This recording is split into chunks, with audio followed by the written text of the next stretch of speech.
And in the past few years, through your journey of entrepreneurship, what are some of the biggest lessons that you've taken away? One is that sales has a very negative connotation, I think, in medicine and healthcare. Yeah. But I've actually learned that sales is a really important thing to embrace as a leader in anything, healthcare or business or otherwise. So when I am, setting the vision and roadmap for the company, I have to sell that vision to our team, to our customers. When we're trying to hire, we have to sell the opportunity at Seamless to future candidates and to make sure there's enough, capital in the company. I too have to help sell product to customers. I have to help sell shares to investors. And so sales is a very important part of what I think I have to do, but any leader has to do. So if you're in a hospital and you're trying to sell your team on doing a better way of taking care of your patients, that is sales. Or if you're in your community trying to convince your neighbors to do something better for the environment, you're selling. And so I think it's important to understand that sales is just a part of doing good work and impactful work in general, and not try to focus on the negative so much sometimes, especially in healthcare. I agree with you because, sales has such a negative connotation, but they say we're all selling, but nobody wants to be sold to. Yeah. I mean, on that note, Shiyen, one of the mantras that we use internally here at Seamless is we aren't really trying to sell, let's say, every hospital on Seamless. Do I hope that at some point every hospital does adopt Seamless? Of course I do, right? But at the end of the day, our job is to educate organizations and help them buy, which I think is a very different mindset than sell them on Seamless. Because at the end of the day, if we help them buy, and by that I mean help them determine for themselves, can Seamless actually help you? Are we actually the right fit for something you're trying to accomplish? And if we are, great, I really do want to partner with you. But if we're actually not, then I don't. And in fact, in the past, we've definitely turned down opportunities because we said, hey, we actually can't help you, because what I don't want to do is sign a contract and then you find out later we can't deliver and actually help you achieve something that's important to you. I know you said you did a few businesses before this. So were you comfortable with selling? Is this something you had to learn over time and sort of upskill yourself, or it's been natural to you? I think I was comfortable kind of, let's call it, selling and doing more of the business development side, because I think a lot of my past experiences, business or not, got me used to that sort of, let's call it, customer facing or public facing side of it. What did you sell before? I'm curious, the blogs that you mentioned. Oh yeah, so I had started this blog in my last year of undergrad. The purpose was to chronicle my journey applying to med school and hopefully the time getting in, and was doing it just for me. But then my university went on strike for 3 months and at the time, no one said it was going to be 3 months. It was day to day, week to week. And so I didn't really have anything to do. And so then I just started writing more. I started writing about my experiences applying to university and things I learned about, doing well in school. And then that blog just started taking off. It started getting a lot of traffic and a lot of readers among like high school and undergrad students. And then eventually I said, hey, you know what?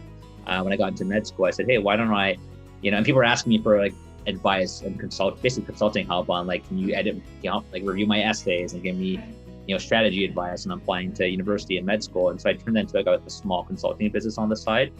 But even the blog itself is public facing. So I've been comfortable with that. I think the big thing that I had to learn was, how do you sell to a hospital? Boy, that could be its own podcast, right? But I think the biggest thing I learned was this idea of being very customer centric.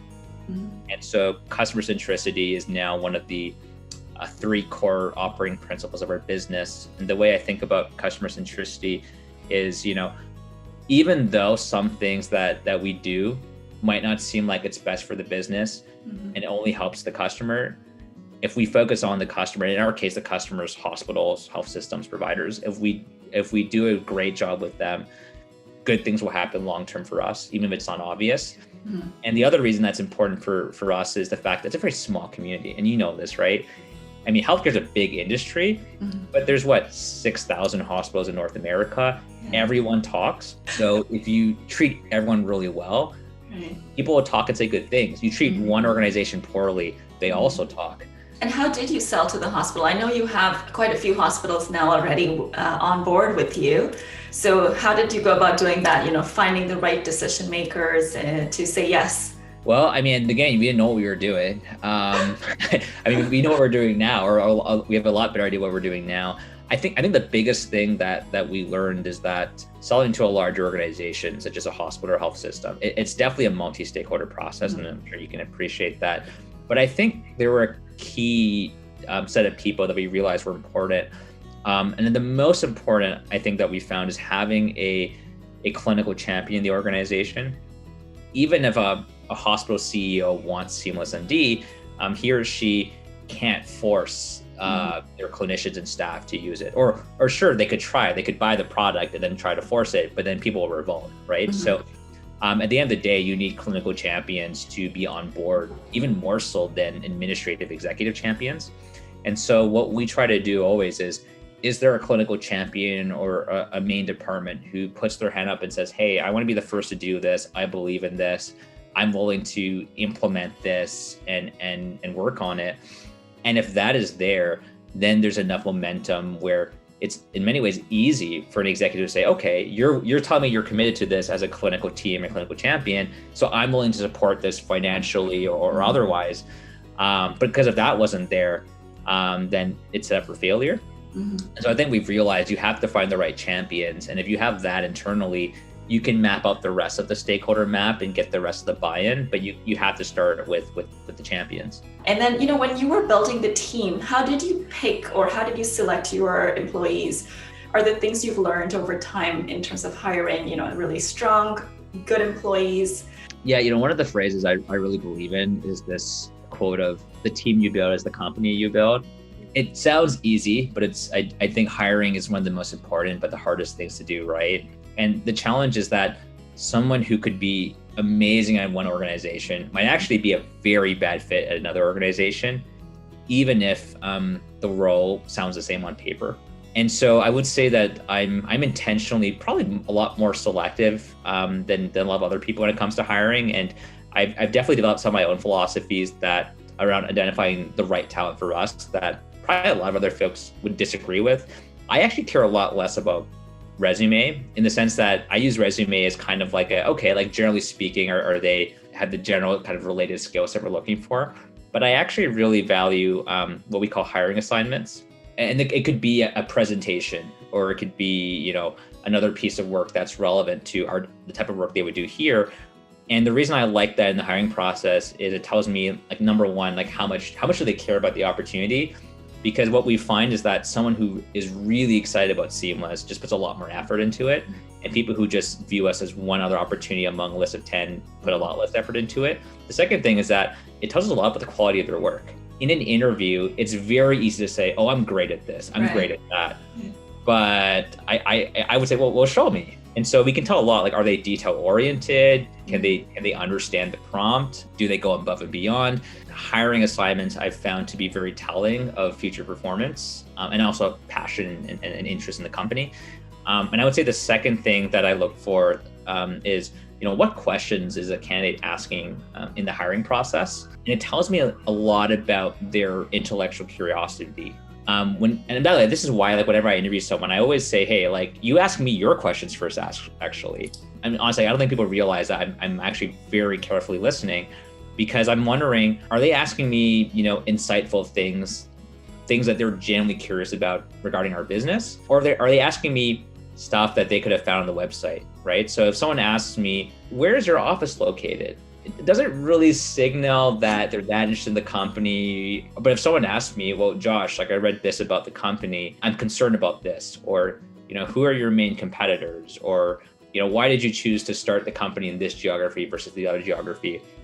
And so some of my favorite candidates are actually the ones who I felt like were grilling me in the interview process, because it shows me, okay, like, if they were here, they would probably apply that same intellectual curiosity and diligence to other parts of our business. And that excites me. So a bit counterintuitive, but I think the question someone asks is really telling. I really like that, because, it's the quality of the questions gives you the quality of the answers. Yeah, that's true. And what would you say is the biggest challenge that you are facing now, either for yourself or with Seamless? So it's definitely hiring. It's very easy to hire anyone, right? Like there's no shortage of people who are applying, who you'll think they're the right fit and you hope they're the right fit. But the really hard thing is being disciplined about really hiring people that you truly think are the right fit. And then when you do that though, then it takes a lot longer to hire someone. Having the time and the discipline, the patience to hire the people that you know are right for the role, that's the hardest part, especially when there's a lot of other things going on in the company. You know you need to grow the team so that you don't have to do so many things yourself, or so that your team doesn't do as many things on their own. But then because you're so busy doing those things, you don't have time to hire. Like it's that catch-22. You just keep going back and forth on internally, and you just try to do everything. That's a challenge. You know, it's like where do you apply your urgent versus important, the matrix? Because that, and I'm sure you've come across this, if everything's a priority, nothing's a priority. You have to drop some balls, and you just got to make sure you're dropping the right balls.